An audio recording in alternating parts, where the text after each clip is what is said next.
જય જીનેન્દ્ર. આપણા ગુરુદેવ આયુર્વેદિક દવાઓ ખૂબ જાણતા હતા. તેમાંનો એક પ્રસંગ બતાવું છું. એમના ભક્તને બાયપાસ આવ્યું અને તેઓ અમરાવતીમાં હતા.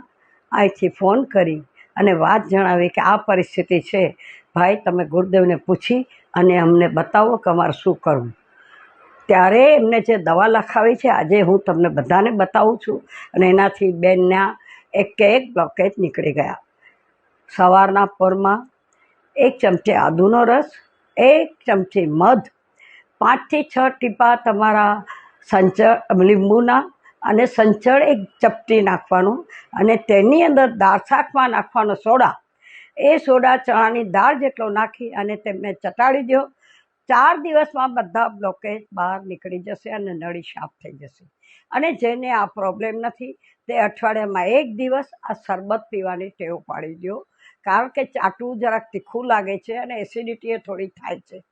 એસિડિટી થાય એના માટે મોઢામાં ગોળનો ટુકડો મૂકી દેવાનો. પણ આ દવાથી તમે બાયપાસથી બચી જશો. અને આ દવામાં કેટલા લોકોએ મારી હાજરમાં ગુરુદેવની દવા કરીને લોકો ફોન કરે અને એ દવાથી બધા બાયપાસથી બચી ગયા છે. અને આપણે સૌ બચે તેવી શુભ ભાવના. જય જીને.